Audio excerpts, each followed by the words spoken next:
Wiryo ya? Wiryo. Wiryo. Iya. Ada kesulitan gak di karakter Wiryo itu? Udah pada nonton kan semuanya? Ini yang habis nonton kan? Habis nonton? Habis nonton. Ya kalau dilihat kan udah tahu bapaknya siapa, anaknya siapa gitu ya. Kebetulan juga mungkin nggak familiar kalau saya juga punya anak perempuan gitu ya. Jadi kalau dibilangin susah memerankannya, semua proyek udah pasti susah kalau tidak dikuasai. Oh, kalau nggak riset. Hanya karena ini ibaratnya kalau lari 100 meter 50-nya udah nyolong. Oh. Jadi tinggal sisa 50. Siap. Karena kan bapak dengan anak perempuan gitu, dengan kekhawatiran, keprotektifan bapak ke anak perempuan semata wayangnya gitu. Mana yang anak gue? Oh, Sebelah Pak. nggak kelihatan. Sebelah. Sebelah. Ya gitu. Jadi ibarat analoginya tuh gitu kayak lari 100 meter, gue udah start di 50 gitu. Oke. Nah, kita mau nanya dulu sama Frisly nih, sebagai anaknya dari Samuel Rizal. Mati, iya, dinyalain. Innalillahi berarti ya. Jadi mati juga. Boleh nih mati katanya. Selamat malam semuanya. Frisly, sebagai anaknya Samuel Rizal, ya, di film Desa Mati, gimana perasaannya bisa menjadi anaknya Samuel Rizal? Kaget sih, karena gimana pun Kak Sam itu kan abang ya. Jadi pas tahu dia jadi papaku, aku kayak kira-kira kita tebak-tebakan. Kakak tuh nikahnya pas punya anak segede gini, kira-kira umur berapa nih nikahnya? Karena anaknya gede banget kan. Iya, cuma kalau kalian nanti muncul pertanyaan, ini papanya tinggi, mamanya tinggi, kok anaknya pendek? Karena Ya, gimana Pak jawabnya? Karena semua gizinya diambil sama bapak ibunya, anaknya cuma dikasih nasi tempe sambal. Terima kasih. kok lagi zaman Krismon kali ya? Iya, kita udah nyiapin apa jawabannya. Oke. Perasaannya pas tahu mainnya sama Neoce, terus juga sama Kak Sam, semuanya pastinya aku bangga banget. Apalagi ketemu sama Kak Adila, salah satu orang yang aku nonton project filmnya. Jadi aku happy banget sih. Kalau sama Kisha happy nggak? Happy juga. Happy juga. Kayak gak ikhlas ya? Enggak happy. Happy Kisha kan adik. Iya, adik kakak ya. Ya, adik kakak ya, tolong dicatat ya teman-teman media ya, taruh isi keluarnya enggak ya, enak lagi. Oke, saya mau tanya sama Ehan Brenda nih. Jadi kan tadi sebagai lintang ya anaknya dari Samuel Rizal. Nah, Ehan berperan sebagai Dimas. Ini kan dari konten creator ya yang kita tahu nih. Terus terjun ke dunia film. Kira-kira adaptasinya seperti apa sih untuk terjun ke dunia film dari seorang konten creator? Ada perubahan nggak secara diri? Halo, sebelumnya selamat malam teman-teman media. Agak deg-degan ya sejujurnya karena ini pertama kali banget aku berada di press conference seperti ini gitu. Untuk adaptasi ya dari konten kreator menjadi Seorang aktor, menurut aku lumayan susah ya. Karena apa ya, konten kreator kan itu kita produksi sendiri ya, dimana aku ngebuat konten sendiri gitu, semuanya produksi dengan diri sendiri gitu. Nah, Jangan sedih dong, jangan sedih. kalau misalnya film itu kan produksinya dengan orang banyak, gitu. Jadi tantangan tersendiri sih buat aku, gimana caranya aku bekerja sama dengan banyak orang, gimana caranya aku bisa berakting di depan banyak kru dan segala macamnya. Jadi menurut aku adaptasinya cukup sulit, tapi di sini karena banyak banget yang ngebantu aku, mulai dari Frisly, Kak Samuel Rizal, terus habis itu ada KOC Kaligis juga. Salah orang. KOC Kaligis pacaran ya? Salah ya. Maksud aku udah menjadi KOC Kaligis. Mohon maaf itu bapaknya Samson ya? Bams ya? ada Kesha Alvaro juga tentunya, terus Adila dan yang lainnya tentunya yang ngebantu aku di sini. Jadi adaptasi itu perlahan bisa aku hadapi. Oke. Gitu. Sebagai content creator dari sosok Brenda menuju ke sosok Dimas, itu gimana? Wow, cukup susah ya. Brenda kan biasa pakai hording ya di kepalanya Iya, ya kan. iya, benar. Terus tiba-tiba jadi Dimas gitu. Perlu ada latihan khusus gak? Lumayan. Lumayan. Jadi ketika jadi Dimas ini kan perlu apa ya, karakter yang lumayan maco gitu kan. Iya. Maksudnya Gimana maconya, gimana? Maco. Kan? Jadi ya gimana caranya aku bisa sih belajar itu dengan karakter si Dimas itu tadi. Tapi sebenarnya nggak jauh beda sih Dimas sama Ehan ya, bukan Brenda. Ehan Tadi gitu kalau sebagai content creator namanya Brenda. iya, kalau Brenda memang agak lumayan gemulai gitu. Kalau misalnya si Dimas Ehan? sama Ehan ini sebenarnya agak mirip karakternya, 11-12 lah. Laki gitu. Sama-sama suka main bekel, bola bekel gitu. Iya lagi. Gitu. Tepuk tangan Brenda. Seorang Ajeng di Iya. Desa Mati. Jadi di sini udah pada nonton semua kan ya? Nah, biasanya itu karakter aku sebelum-sebelumnya dari film horor maupun film drama itu peran aku selalu di zona aman, yaitu peran yang baik-baik Oke. gitu kan, bener-bener yang kalem. Nah, kalau di sini karena umur aku udah 30 juga, terus abis itu lawan mainnya yang jadi sahabat itu ada Keisha, Frisley, walaupun Ehan kita sungguhan ya Han ya. Oke. Ehan 17 tahun kok dia. Nah, terus ada Sandra yang jadi Sandra. Iya. Nah, itu juga kan di bawah aku semua. Jadi gimana caranya aku inget-inget nih zaman dulunya nih waktu pas zaman-zaman aku kuliah karakternya gimana Oh, sih? biar ngeblend sama mereka. Biar ngeblend, bener. Tapi untungnya kita cepet banget dapet chemistry-nya semuanya. Siap, Gitu. siap, Karena siap. mereka semua pada seru-seru. Seru-seru semua ya. Nah, saya sekarang mau nanya dulu nih sama yang paling muda, Nya Ocha, silakan.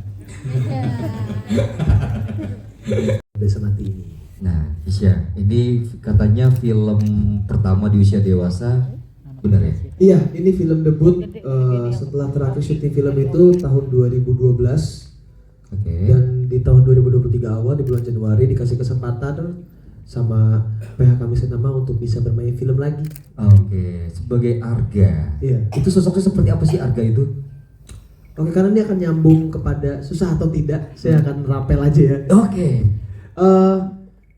Kesulitan pertama untuk memerankan karakter Arga ini sebenarnya lebih ke ini kan spill dikit ya. Ini tuh sempat ada perubahan cerita di awal yang dimana tadinya Arga ini punya pacar gitu. Oke. Akhirnya jadi bersahabat gitu kan. Nah, menghilangkannya bagaimana adalah dengan yang kupikirkan itu bagaimana cara menghilangkan aura Kesha Alvaro-nya dulu nih. Oke, karena ini film pertama kali ya. Iya, Oke. yang biasa kan digandrungi wanita, ini enggak gitu di film ini. Ada Ehan Brenda, ada Rizli, ada Adila. Bercanda. Enggak, karena karakter Arga itu kakak semua itu enggak seganteng saya di Oh. filmnya, enggak sekarismatik saya. Di karakternya ya. Iya. Oke. Jadi gimana caranya saya menghilangkan kekarismatikan saya itu, Oke. aura ini, Oke. jadi cowok yang lebih santai, yang lebih polos, yang lebih Oh, cowok lugu. lugu, Oke. gitu loh. Lugu-lugu tapi kepengen. Kenapa? Aslinya? Aslinya mirip-mirip, Oh. aslinya nggak beda jauh. Nanti disiapin aja buat pertanyaan itu. Iya, dan yang pasti Arga ini juga karakter yang cukup menyulitkan karena selain dia juga satu-satunya cowok di grup ini, karena Ehan setengah kan. Dia pasti kan setengah ya, jadi Mohon maaf.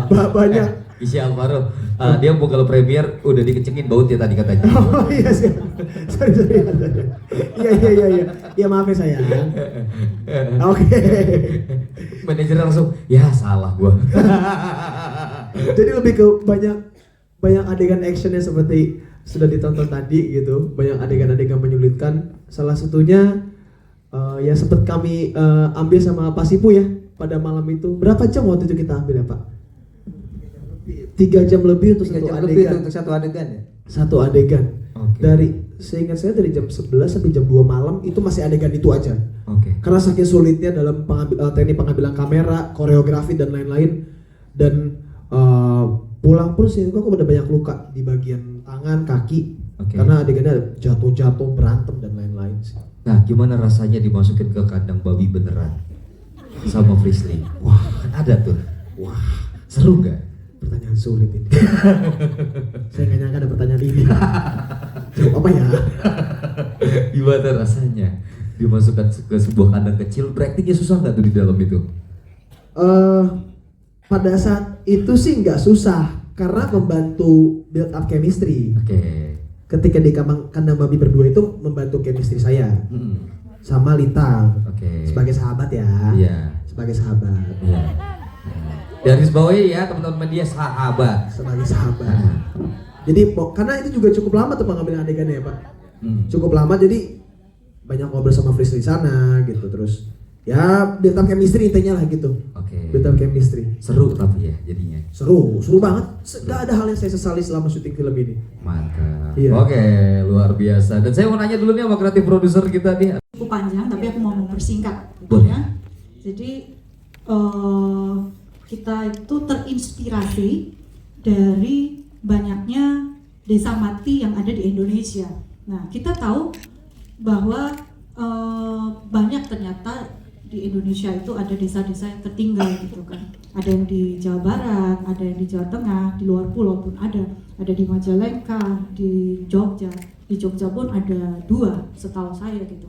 Jadi kenapa desa mati itu ada banyak di Indonesia? Itu karena ada yang karena natural disasters atau apa? Bencana alam. Terus ada juga karena infrastruktur yang susah untuk mencapai daerah tertentu kan. Nah, yang ada juga desa mati di Jogja itu karena kebetulan saya orang Solo, jadi saya waktu itu ikut jadi bala bantuan untuk gempa di Jogja, di Bantul.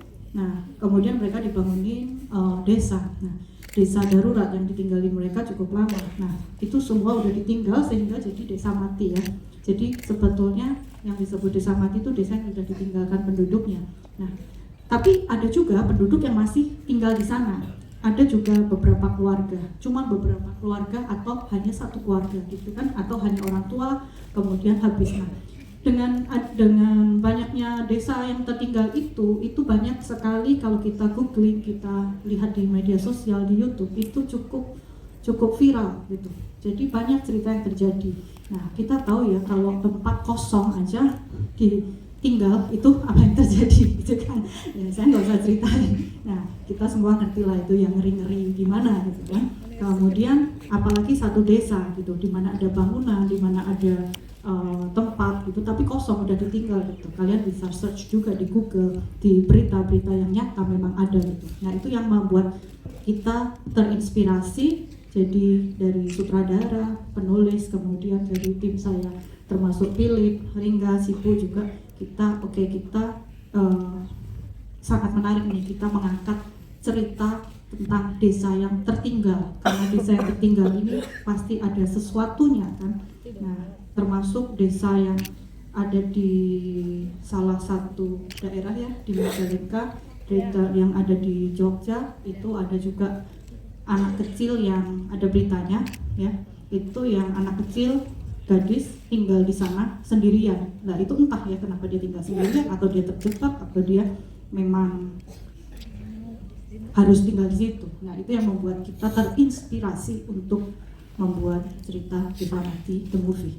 Oh, sendiri yang membuat Desa Mati The Movie ini? Bukan, sebetulnya begini, saya adalah sebagai salah satu pembuat cerita, ide cerita yang kita kembangkan ya, yang kita kembangkan bersama-sama dengan penulis pasti ya. Okay. Kemudian juga dengan sutradara, dengan Mas Ipu, dan juga dengan tim kreator kita ya. Jadi kita research dulu dari beberapa desa mati yang ada di Indonesia dan berita-berita yang terjadi di desa mati tersebut gitu. Jadi itu kumpulan dari karya pemikiran kita. Oke. Karena kan itu lumayan. Ini kan horor ya. Kira-kira ada apa nih? Jadi kita syuting itu di daerah Jogja, tepatnya itu di Gunung Kidul. Jadi kita syuting itu benar-benar di desa yang sangat-sangat pelosok. Sampai sinyal pun aja nggak ada. Ya, jadi mati beneran ya. Mati gaya ya, mati Kalau gaya. saya tambahkan ya, itu benar-benar desa yang mati sebetulnya karena air aja nggak ada gitu. Air aja kita air tadah hujan gitu kan. Benar. Parah sih. Juga apa namanya, tempatnya itu benar-benar mistis. Jadi kita sebelum syuting itu udah dikasih tahu sesepuh sana, hati-hati berbicara, tindakan dan bla bla bla bla, benar-benar dijaga. Nah kebetulan di saat kita pun syuting ada banyak lah kejadian aneh-aneh dari pemain, kru, dan ada juga extras yang kesurupan. Oh. Berarti selama proses syuting itu ada yang jagain gitu, ada Ada bucennya sesepuh di sana yang Ada. buat inilah. buat jagain selama proses syuting ya. Ya, Nah itu tepatnya di daerah apa? daerah Wonosari, Wonosari, Gunung Kidul ya. Gunung Kidul. Oke. Pengalaman yang nggak bisa Bapak Ibu lupain nih selama proses syuting tuh pengalaman apa sih? Nah kalau Yang menarik. yang menarik itu di saat kita syuting hutan. Jadi di hutan itu kita begitu sebelum syuting dikasih tahu penjaga sana kalau hutan itu banyak ular. Oke. Jadi saat waktu kita syuting, waktu kayak saya di monitor gitu ngedirect, jadi kalau dengar suara pesek, kaki udah naik. Takut ada ular. Oke. Tapi sebenarnya banyak ular berbisa sih. Oke, terima kasih Mas Ibu. Dari film Desa Mati itu gimana?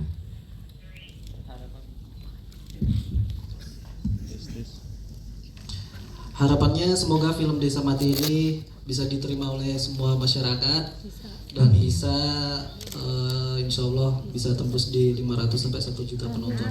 Amin. Oke. Nah, untuk Mas Philip, kenapa memilih tayang di awal Ramadan? Kenapa nggak pas momen libur Lebaran? Kenapa harus tayang di awal Ramadan? Ya, itu sebagai anugerah juga sih bisa tayang di awal Ramadan. Sesuatu yang bagus juga gitu kan. Emang sih beberapa pihak atau PH itu menghindari pas tayang di bulan puasa gitu. Tapi dengan kita sih optimis sih di tayang bulan puasa ini ya kita target harus sampai 500.000 penonton gitu. Amin. 1 juta. Amin. Pokoknya teman-teman media di sini jangan lupa untuk bantu promo kita ya selama ini tayang. Setuju? Setuju. Nah, cakep. Oke.